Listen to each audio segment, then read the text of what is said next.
Bahas lebih lanjut mengenai hubungan erat Indonesia dan Yordania, kita telah terhubung dengan pengamat hubungan internasional Universitas Indonesia, Bapak Agung Nurwijoyo. Selamat sore, Pak Agung. Selamat sore, Mbak Dinda. Terima kasih telah bergabung bersama kami, Pak Agung. Sejauh mana kedekatan personal antara Prabowo dan Raja Abdullah II berkontribusi pada keputusan strategis bilateral kedua negara? Menurut pandangan Anda, Pak Agung?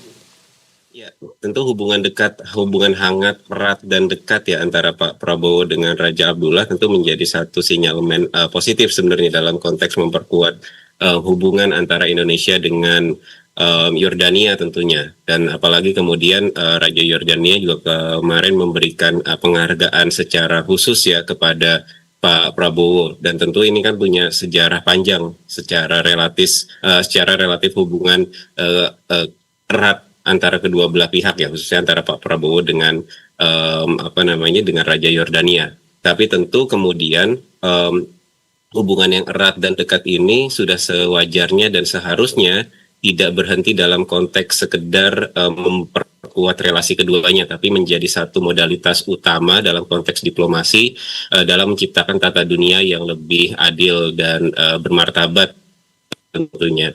Karena kita juga melihat sebenarnya dalam konteks sejarah kepala-kepala negara kita sebelumnya yang memiliki hubungan-hubungan dekat dan erat itu kemudian beralih tidak hanya sekedar hubungan yang sifatnya emosional, tapi dia termanifestasi dalam berbagai macam tindakan. Sebagai contoh, misalkan dua contoh penting ketika kita melihat hubungan erat Presiden Soekarno dengan Nehru dan segala macamnya beralih menjadi satu kekuatan besar Konferensi Asia Afrika, gerakan non-blok, kedekatan antara mantan Presiden B.J. Habibie dengan Perdana Menteri Turki waktu itu Necmettin Erbakan menjadi satu termanifestasi dalam kekuatan D8 ya, Development Aid. Nah tentu juga kemudian kedekatan erat dan hangat yang dimiliki oleh Pak Prabowo ini dengan Raja Yordania sudah seharusnya dan sewajarnya bisa termanifestasi dalam bentuk gerakan yang sifatnya lebih masif dalam menciptakan perdamaian dan stabilitas dunia. Pak Agung, seberapa jauh pengaruh kedekatan kedua negara ini terhadap posisi strategis Indonesia di Asia Tenggara dan Yordania di Timur Tengah? Apakah hubungan erat ini mampu memperkuat stabilitas regional atau mungkin ada hal lain yang bisa dimaksimalkan, Pak Agung? Tentu potensi itu ada ya Mbak. Misalkan dalam konteks hari ini ketika kita isu dominan bicara tentang Palestina misalkan, keberadaan Yordania dan Indonesia ini sebenarnya kan juga penting ya secara signifikan dalam memperluas dukungan internasional terhadap kemerdekaan Palestina, karena kedua belah pihak sebenarnya punya posisi yang kurang lebih sama, prinsip mendukung solusi dua negara, menginginkan segera perihal masalah perdamaian ya, usaha untuk mendorong adanya bantuan kemanusiaan ya, menciptakan stabilitas, ide-idenya kurang lebih sama, sehingga memang sebenarnya hal-hal ini harusnya bisa mendorong kerjasama yang jauh lebih luas. Misalkan itu tadi dalam konteks Palestina ya. Tapi di luar konteks Palestina sebenarnya juga yang sempat juga menjadi bahasan kan antara Indonesia dengan Yordania adalah bicara dalam konteks kerjasama pertahanan misalkan. Nah misalkan dalam pengembangan yang ingin kemudian dieksekusi perihal masalah kerjasama drone misalkan, ada ide untuk mendorong dibentuknya model joint manufaktur. Nah tentu hal ini sebenarnya kalau kita mengadopsi dengan model kerjasama yang lain yang sudah jauh lebih well established ya, antara Indonesia dengan Turki misalkan dalam pembuatan kerjasama tank. Nah tentu model-model seperti yang sudah kita adopsi sebelumnya dengan Turki sebenarnya bisa diadopsi juga dalam konteks kerjasama kita dengan Yordania, karena memang nanti ruangnya adalah bahkan perluasan pasar ya. Indonesia bisa menawarkan produknya hasil kolaborasi dengan Yordania ke negara-negara di Asia Tenggara. Yordania pun hasil kolaborasi dengan Indonesia ini juga bisa diperdagangkan produknya di kawasan Asia Tenggara, di Timur Tengah bahkan sampai ke wilayah Afrika. Artinya sebenarnya ada akses pasar yang akhirnya sebenarnya bisa lebih besar untuk kemudian terbuka antara Indonesia dengan Yordania. Seperti itu sebagai contohnya, Mbak.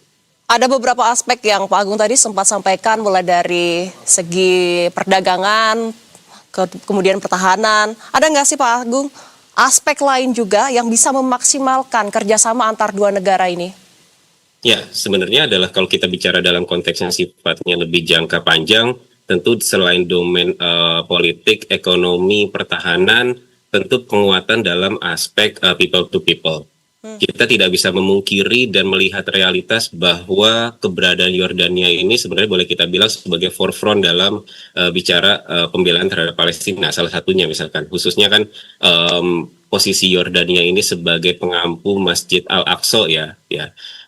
Dan hal ini sebenarnya harus juga menjadi satu modalitas diplomatik Indonesia. Penguatan people to people itu menjadi satu hal yang penting. People to people nanti bentuknya macam-macam, Mbak.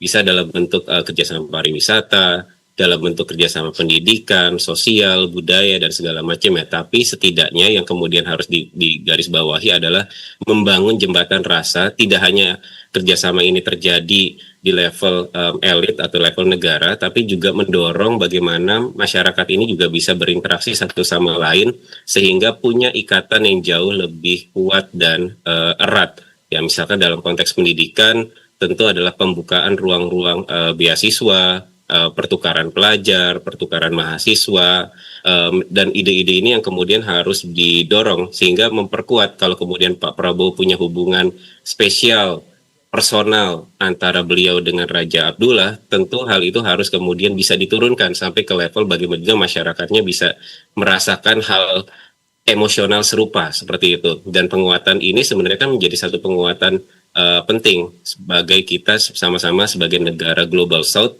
yang punya ide-ide dekolonial, punya ide-ide untuk menciptakan bahwa tata dunia yang lebih baru, tata dunia yang lebih adil, tentu akhirnya harus didorong dengan semangat solidaritas dari level masyarakat yang paling kecil seperti itu. Dan solidaritas itu kemudian bisa terbangun dengan bagaimana masyarakat bisa berinteraksi. Itu kemudian akhirnya saya utarakan dalam konteks satu pengembangan kerjasama dalam hal people to people konteks yang perlu kemudian akhirnya bisa diperkuat antara Indonesia dengan Yordania. Salah satu yang disebutkan Mas Agung juga dari segi politik ya.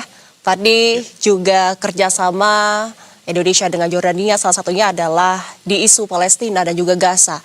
Kerjasama seperti apa yang bisa kita lakukan? Entah itu pengembangan untuk penyaluran kemanusiaan atau hal lain Mas Agung yang bisa dimaksimalkan? Ya.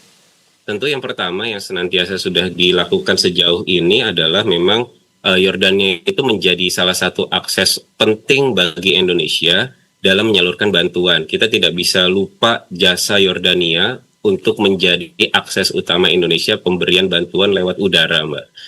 Jadi ketika Indonesia mentok untuk kemudian memberikan bantuan ke Gaza karena perbatasan di wilayah Rafah ditutup, opsi satu-satunya yang bisa dilakukan adalah melakukan airdrop atau melakukan bantuan via udara. Dan bantuan sokongan akses yang diberikan adalah didapatkan Indonesia dari Yordania. Dan dalam beberapa bulan terakhir, beberapa bantuan airdrop yang diberikan oleh Indonesia kepada rakyat Gaza Palestina itu diberikan bantuan oleh akses oleh Yordania. Tentu itu menjadi satu hal yang penting.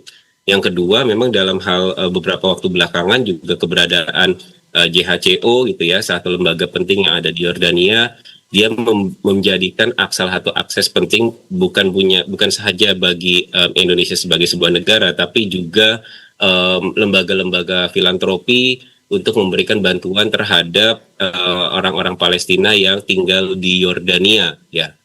Tentu itu yang kemudian aspek kemanusiaan yang senantiasa harus didorong. Nah, yang kedua sebenarnya juga tidak bisa dipungkiri kesamaan identitas ini, nilai moral dan segala macamnya tentu harusnya kemudian mendorong kedua belah negara untuk bisa melakukan langkah yang sifatnya lebih konkret dalam menciptakan perdamaian yang sifatnya lebih langgeng ya.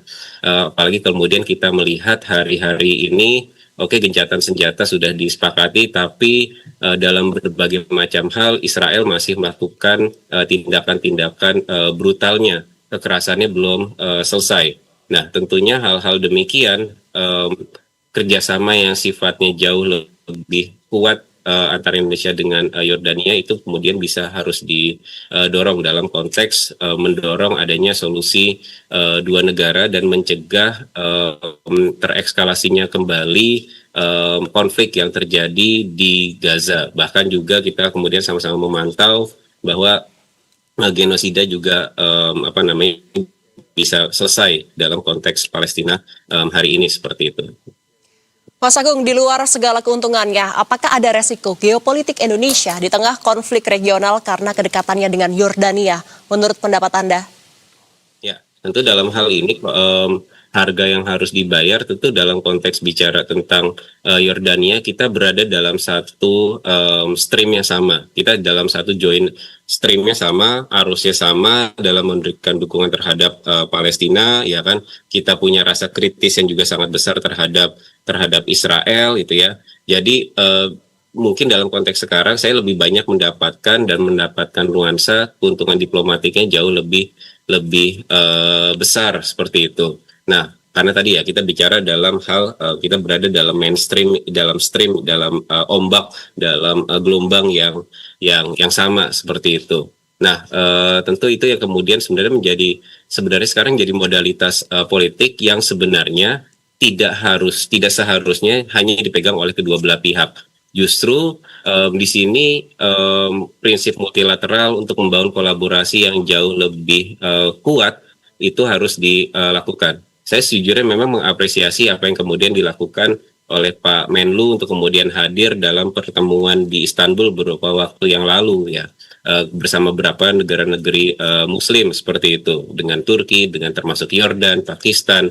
Nah, model aliansi atau tidak bisa bilang sebagai sebuah aliansi ya, model kerjasama seperti ini ya sebenarnya harus menjadi dorongan kuat ya, apalagi kemudian menghadapi Israel ini tidak bisa dihadapi sendirian, tapi kemudian harus ada sisi kolaboratif antar negeri-negeri Muslim secara lebih khususnya. Kalau kita memang punya itikat yang sama dalam menciptakan perdamaian di kawasan, karena bagaimanapun juga stabilitas yang terjadi di kawasan Timur Tengah ini juga punya efek domino terhadap kawasan-kawasan yang lain seperti itu. Bahkan juga kan kita bisa melihat bahwa event utamanya terjadi di Gaza, tapi dia akan punya efek domino terhadap kawasan-kawasan yang lain seperti itu. Sehingga memang upaya untuk menghentikan kekerasan, menciptakan perdamaian itu menjadi satu hal yang sifatnya niscaya untuk kemudian bisa didorong. Kedekatan antara Indonesia dan Yordania diharapkan bisa membawa peluang bagus ke depannya dan kerjasama untuk jangka panjang. Terima kasih sekali lagi kami ucapkan kepada pengamat hubungan internasional Universitas Indonesia, Pak Agung Nurwijoyo. Terima kasih telah bergabung bersama kami. Selamat sore dan selamat kembali beraktivitas.